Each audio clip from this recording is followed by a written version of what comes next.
games, and I still want to see Sword Art's creativity coming to the forefront. Well, so far so good at the start of the draft. Anivia Gangplank the change there as Gambit have banned away Skarner. So first two bans remain the same. I do like the Flash Wolves that make the adaptation. They clearly know the power of Gangplank, are going to keep it out of this game. Gangplank is one of those champions that scales so well and then has like a fantastic 1-4. So has very limited areas where you can attack him unless you're willing to all in invest into the turret dives, into taking him down. And that requires a comp to be built around the top side of the map, which unfortunately we just do not see all that often. Now I'm looking at priority for the Flash Wolves because so far they have banned things like the Kaisar in last game. They also banned away in game 1 Anivia GP Ezreal, and it looks like they're just mimicking that performance. Now, would the Rakan take it off the board? I don't suddenly imagine that Sejuani becomes their first pick, but that doesn't mean that a Trundle or a jungle pick is out of the question. I like the Kai'Sa ban though from Gambit, again keeping that one away despite decent amount of success with it in their hands in the first game, but looks like Mujin, yep, just going to stick to the Trundle. And if it ain't broke, don't fix it. And we've seen so much Trundle, and it has not been successfully navigated through a counter pick point of view by many teams yet. So with the Kaisar off the board, you're thinking about Gambit. Will they try something different? Will you just trust in your players and go, you know what? Let's go a little bit more aggro. Play Let's the see if we can Nocturne get these. comp. I don't care. Just play the damn Nocturne I think comp. Nocturne's also... Oh, okay. There we go. I mean, a classic pick for Gambit in general. Diamond obviously has a lot of experience on the champ. I also like the Jhin a lot from Logic, just willing to say, Edward and I have been very willing to be aggressive in games, so I'm just going to pick the Jhin, and let's just find an earlier pressure point we can play with. Sound the horn, go into the sniper setting, just get everything set up for Kira and Diamond to be able to access team fights. That is where they were having success during the play-in stage. And Jhin, to me, is still one of those champions that you can successfully navigate lanes. He scales absolutely fine into the late game as long as there's not heaps of tanking members and can still be played. But look at the engage options available for Flash Wolves. Alistair still up and available. Ornn still up and available. Two big comfort picks for the Flash Wolves. And you think about how great of a game Sword Art had on Alistair before. Now he's going into an immobile AD carry rather than an Ezreal. And you would only imagine that that is the comfort pick for him. So slight misclick, wanted Alistar, got Annie for a second, but has since swapped it over to give Sword Art a repeat opportunity to have another great game. But there's Morgana actually for Edward, so kind of still sticking with the theme, not as aggressive perhaps, but still a very solid support. Yeah, absolutely, and I think this gives them back the push in the laning phase. For sure. They'll be able to bully out on the Alistar, and if you're stuck underneath the turret as Sword Art, potentially you don't get the opportunities to be able to rotate around Summoner's Rift. Morgana, one of those picks that, if played well, is super stifling to play against. And I think that Morgana does a lot of things that are valuable against this comp as well, because it mitigates the engage from the Alistar, assuming that it's not the Morgana getting instantly flash pulverized, and then the Trundle Pillar becomes effectively redundant. You do have to be careful from the Varus ultimate that can break it, but it can still mitigate a lot of that engage tool. So I think that in lane, and when Flash Wolves are looking for picks, that Morgana will mitigate a lot of them. And the bans that are coming through are just proof that the Flash Wolves aren't rattled at all. There's no change. You know, yes, there's no change, but there's also no like recent power pick that they now have to adapt and kind of take away. They're still going towards things that, you know, they just don't want to play against. They don't want to get cheese. They don't want to play against something like a Karthus, so they continue to take that away. And I think that right now, I'm looking for something to come up that kind of breaks this mold that Flash Wolves have put on this series. The Rise will be a change for them, though, at least. Gambit have banned it twice already. Camille, the other ban, as Sion is locked in there for Gambit. But we wanted to see pushing lanes for Gambit. We get it now in the bottom lane. You've got it up in the top. You would imagine Flash Wolves looking at something like the Cho'Gath once again. Pretty good as an answer, unless they want more engage to come out, which they can do with the Ornn. Well, they've got Alistar. They're thinking Ornn maybe just add some more cowbell. It's not quite the same with the Ornn Horn, but looks like that will be the lock in there for Flash Wolves. And I wonder how supportive Maple goes in this composition, because there is some damage coming out of Mujin, and we've seen him play a couple of, you know, not high threat DPS carries. That is going to be a high threat DPS carry if he locks in, and that's one of the questions that I had. Can Maple ascend to his past brilliance? Because his 2017 was not the Korean slaying, was not the solo killing Faker Maple that we had seen in the past. And this could be the road back to that. This is at the very least the first step on his eventual or potential road back towards earning that title. Now, Gambit once again with the hover. I feel like they're not going to go for it. They've drafted themselves a pretty good pick comp. I could see it making a little bit more sense in this draft because you can set it for a 1-3-1. You would be lacking in a little bit of wave clear, but Vladimir in the early levels doesn't have a huge amount of power, and the Kassadin should be able to mitigate that. So I think in this draft, it makes a little more sense than it did before. I mean, there's another champion that sounds very similar to that one. That might also have been a decent pick here. Cassiopeia, we have seen into Vlad already. So, I mean, again, I think Kira is just defaulting the combat. Clearly, they have practiced this pick and are confident in it. It is tough for Gambit fans to have confidence right now, but this is all they have left. They must win every single game from now on. And the one thing I will say is if you all of a sudden isolate someone in a side lane against the Kassadin, at least you've got a Kha'Zix to come in and blow them up with high mobility this game. So I'm kind of in a similar vein. I don't love the pick, but it makes more sense in this composition. It's also historically been not a bad matchup for the Kassadin.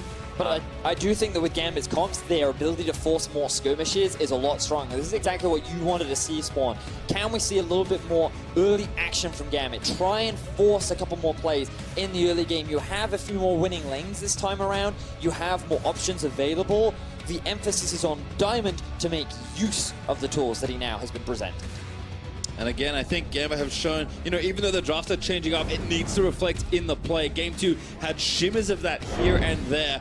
But I really just need to just get in there and just suck it to the Flash Rolls. They need one big kind of shaking, changing moment. And I think the Flash Rolls will not respond well if Gambit can really bring some pressure. Because, again, they've been kind of kicking their feet up, playing the relaxed style they prefer. And while Gambit do have tendencies to play slower early games, they know they cannot fall as far behind, or else this game's just going to get erased from the history books and Flash Rolls will stroll on down to a 3-0 sweep. They just need to get control of an area of the map and continue to revisit it.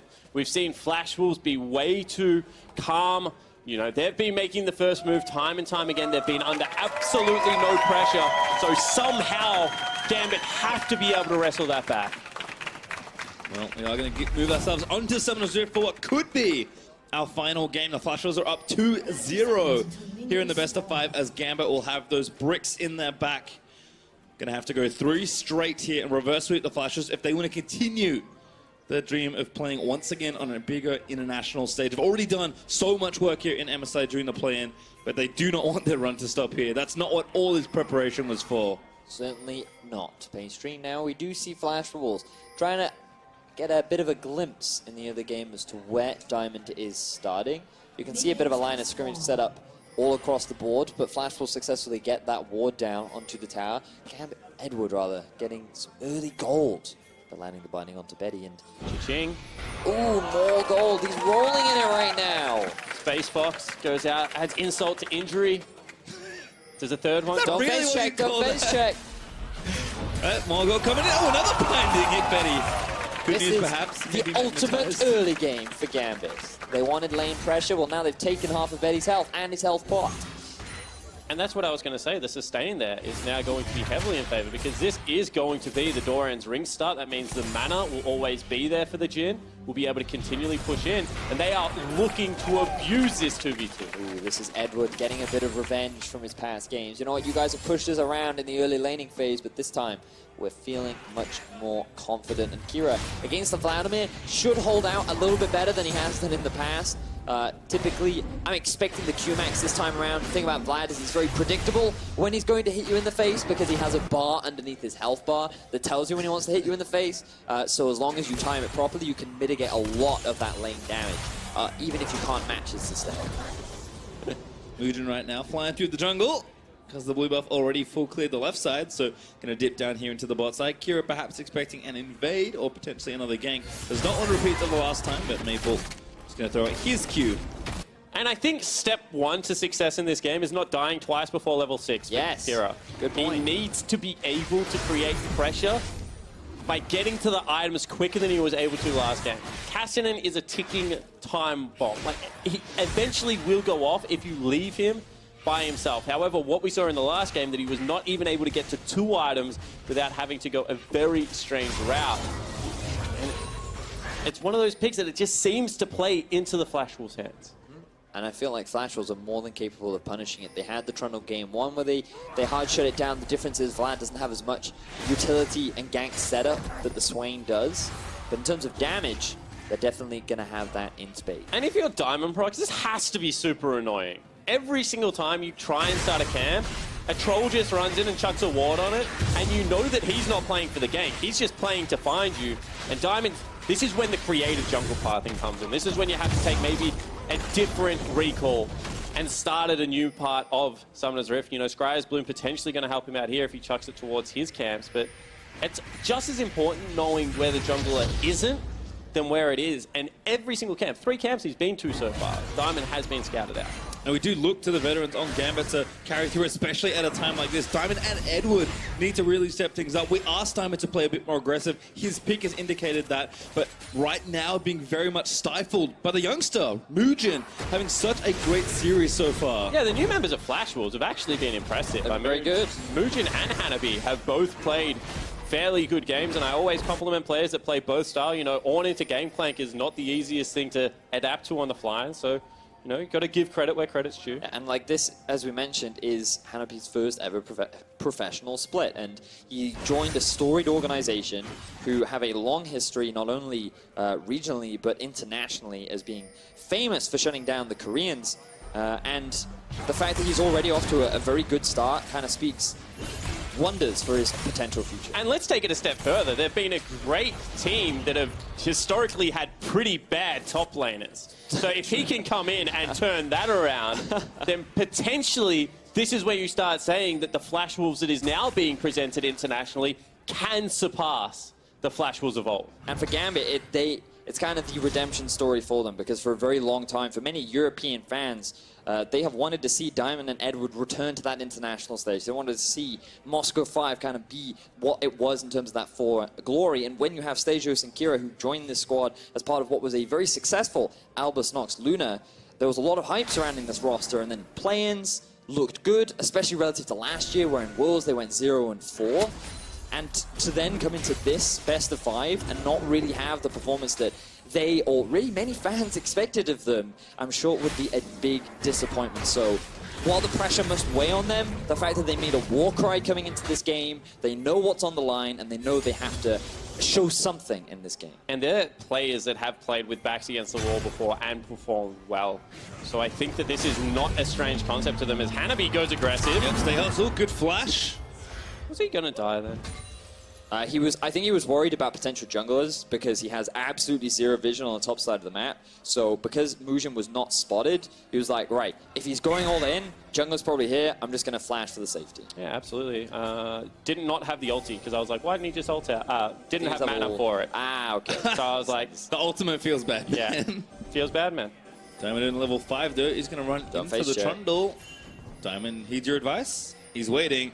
Who will face check first? Oh, there's a ward in the brush. Never mind. Kira is playing this so much safer than what he played game number 1. The lane was pushed up, but he knew there was something in that brush, so he just backs away, plays it nice and safe. I like it, Pastry. That was the condition for him to get Cassin to get in the draft, I think.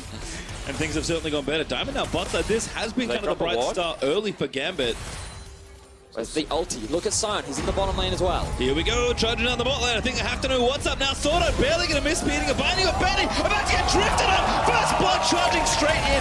It is Stayhouse onto Betty. Now Sword Art and Hanabi are going to try and defend under the turret, but Gambit, they want more. They can feel the fire back in. They're going to try and get aggressive. Sword Art's the target of a Diamond. He tanked one too many shots. And now Hanabi is going to go back in onto Stayhouse.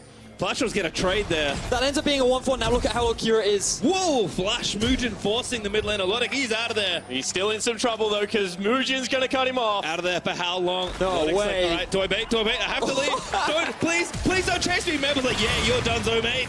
You're going to flash in, get the Ignite Hemo Plague done. Olodic is like, Yep. Maple with a kill. Oh, Mugen, another aggressive. Oh, no. Flash Wolves are just imitating Gambit style. You want a flash? We'll flash too. Oh, the Flash Wolves turn out amazingly after Gambit tried to force a play. The counter engage from Sword Art, the collapse from Maple, everything falls apart for Gambit as they just get too greedy under the tower. Yeah, and I think they just did not execute well on that dive. Stayhos, the tankiest member on the lineup, drops aggro. Diamond picks it up. Level 5 bug gets squashed in the bottom lane. Then he walks back through the turret, takes 90% of his health, cannot go for the withdraw at the same time as his 80 carry. And it looks like Sword Art really wants to just dig the heels in. Back to where he almost is, roaming in another lane. He's not even level 6, but he's not going to need it. There's the no flash Scion about to get chain CC'd for a very, very, very long time. Hanabi grabs it. And you know what Sword Art's saying? He's saying, if you come to my lane, whoa, not gonna lie. If you come to my lane and gank me, I am more than happy to return the favor, my friend. You ran the choo-choo train over my 80 carry right here, but, you know, who can play that And I'm game? going to mimic you, because here we see, woo, look how it engaged into the bottom lane. The Scion, the beautiful drift, gets a kill down onto Betty, and this is great. Perfect start. At this point, you disengage. Instead, they choose to hard commit to a dive. They want more kills, and that allows Maple to roam back down towards the bottom side of the map. That allows Sword Art to reposition and recalculate, okay, what am I going to do? Oh, I'm going to lock you guys underneath my tower and turn this in my team's favor. However, they are still doing what we asked them to do, and that is shove in bottom lane. They're taking a lot of the health off that turret. Top lane, now that Banner of Command is nearly completed for the Scion, is going to start becoming, you know, a pushing lane very hard for Stayhos as well. Has managed to keep, you know, an extra minion dematerializer. The only real question left is, can Kira get through this rough patch? Well, again, Kira certainly struggling, but the bright spot once more is Gambit, as Diamond is back to the scene of his first crime down here in the bot lane, but Mujin sniffing this out also as well.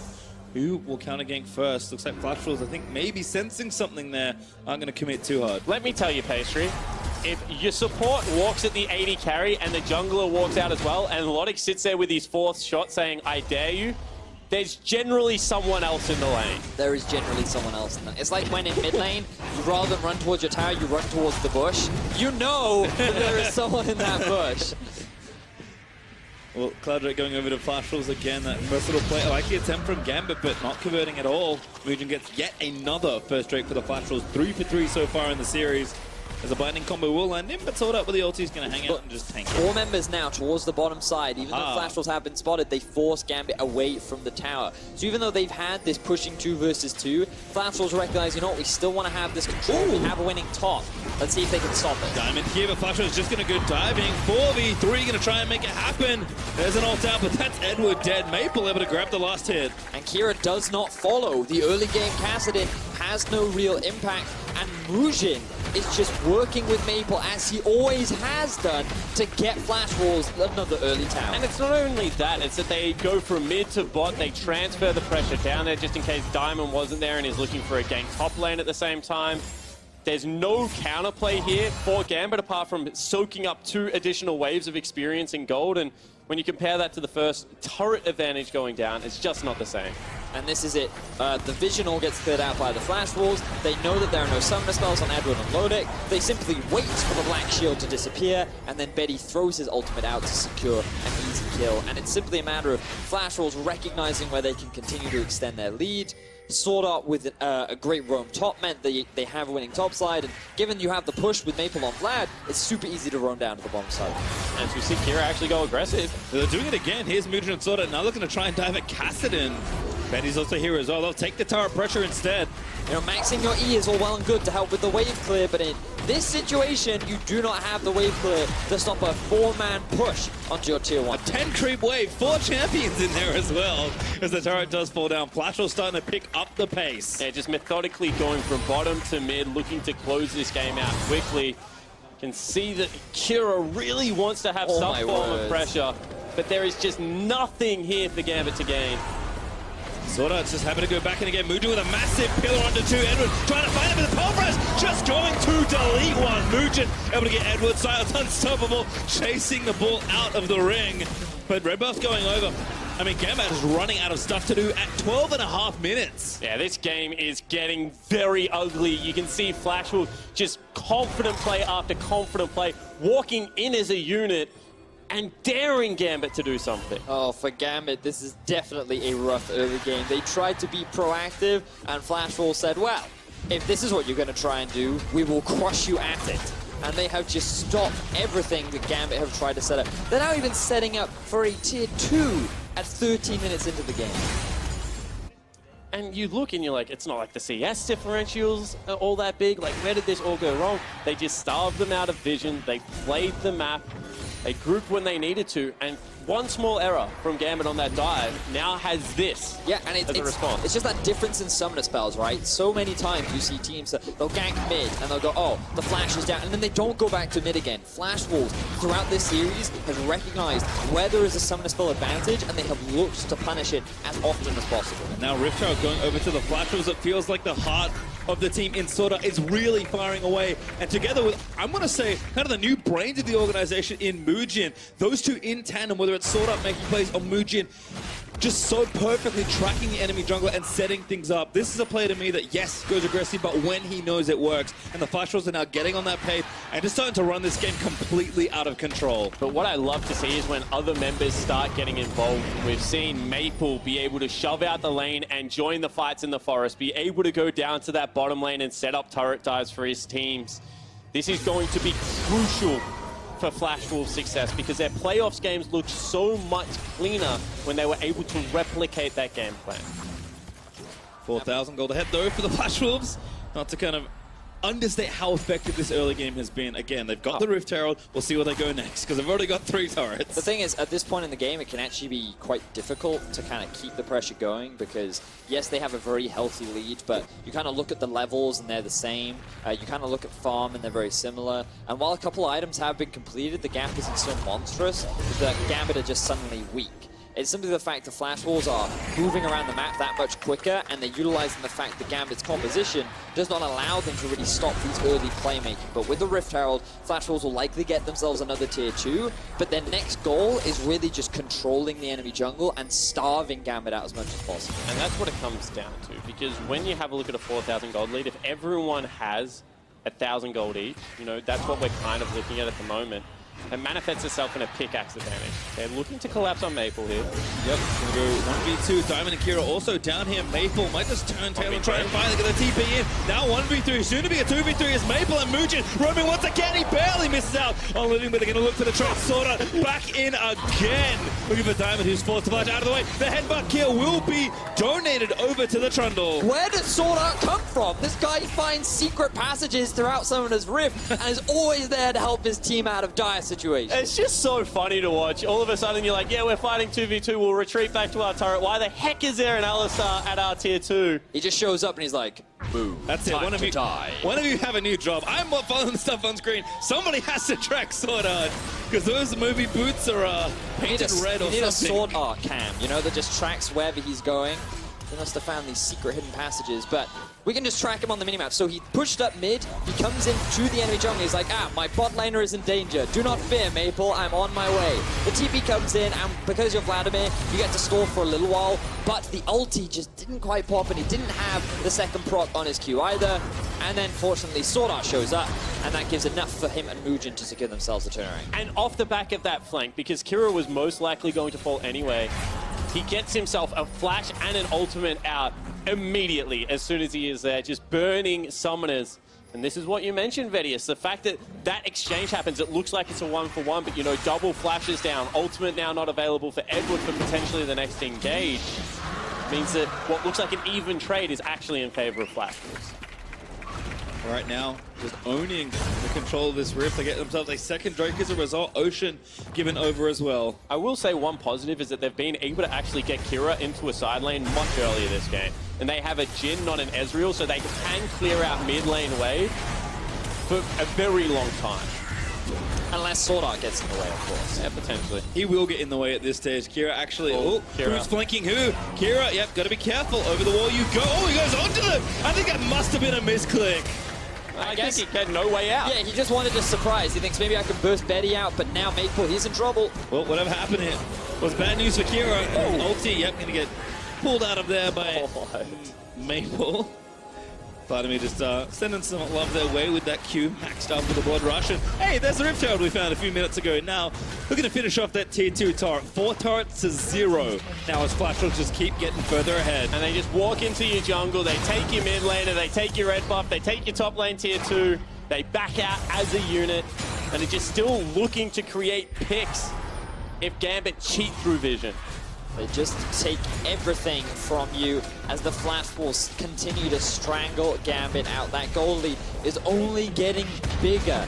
And while Gambit have had a fantastic play-ins up against the veterans of the Flash Wolves with 2 new players, they have not been able to answer the pressure. This is an absolute shellacking. Like, this game has so quickly You would become What is a shellacking? like a really one-sided affair. I see. Yeah, this game has very quickly become like a hole that Gambit will struggle to dig themselves out of. You can see that Stehos is trying to maintain one of his outer turrets. Says, please. Sort of. I thought he had Hex Flash because he was hanging behind the wall, and I was like, surely he's not going to try and dive this. But he was just trying to send a message, you know, peering through the trees, being like, I'm watching you. I'm ready to dive if you go anywhere near my lane. Well, Gambit looks like they're about to maybe lose another full side of the map. Looks like Flash Wolves are going to disengage, so good pressure down there onto the tier 2 bomb. But good news that it's only 5 turrets to 0 and not 6. Blue buff, though, does get taken away from the Kassadin. Positive fall, only 5 turrets, you know, only 2,000 gold down in the jungle It's only position 19 right minutes, now. don't worry about it too much. Diamond says, if you're going to steal my jungle, I'm next step ahead of you. Like, I'm just going to go to yours. No I'll one's steal been your there. soul, though. Maple ghosted into battle. Okay, this is a little over eager for Maple. He has no vision right now. You say that now. It does get the shimmer down with the E, but all right, knows a little bit better. Sordat's already on the way, by the way. Just hoofing it up towards the left side. Flash Wolves back invading on the left side. And I mean, this just looks like the Flash Wolves right now, outclassing Gambit, unfortunately. You can see that they're in behind Kira again.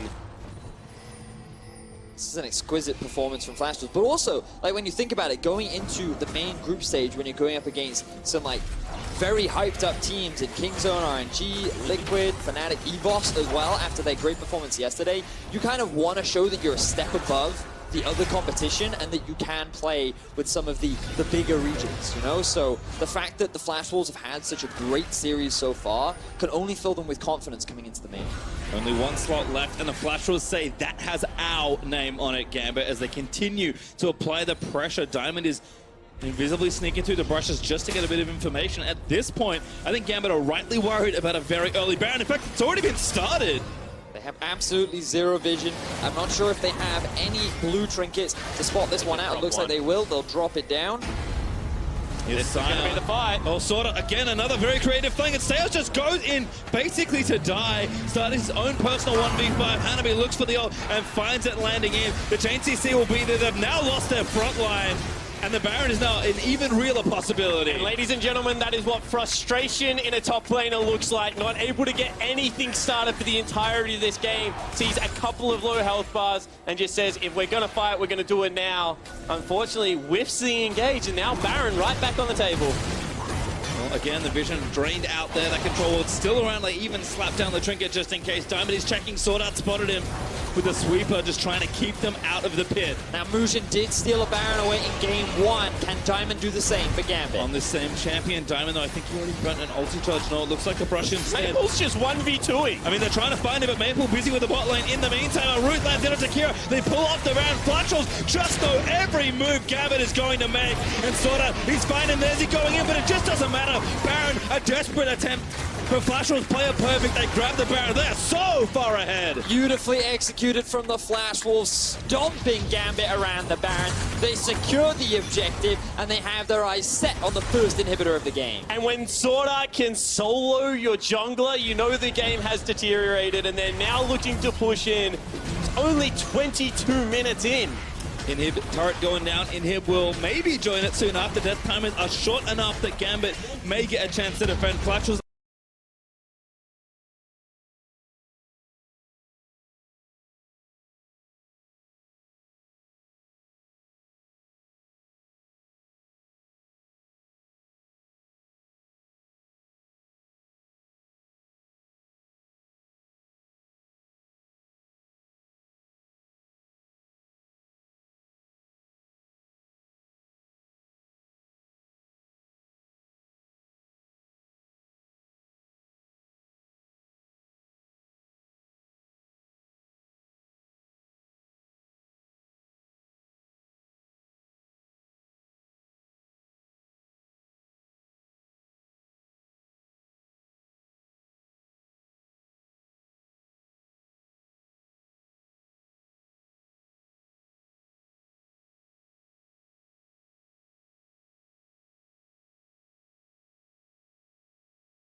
as like the always potential win condition. But in this situation, I don't know if it's going to be good enough to be able to bring the Gambit back from the dire straits of it. If the game goes for long enough, eventually everyone will have 6 items. Like 20 minutes. Yeah, fact of League of Legends. However, can you get there is the age-old question. And this does not look like that is the case. Extremely unlikely. Certainly less than 1% at this point. It has to feel like Gambit, I mean, they want to defend this legacy, but Flash are just giving them no chance. They have something to fight for as well on this stage, and they're cracking 2 inhibs at once. That's awfully good value. And Kira is still staying bottom lane. They're saying, we will be able to hold without you potentially.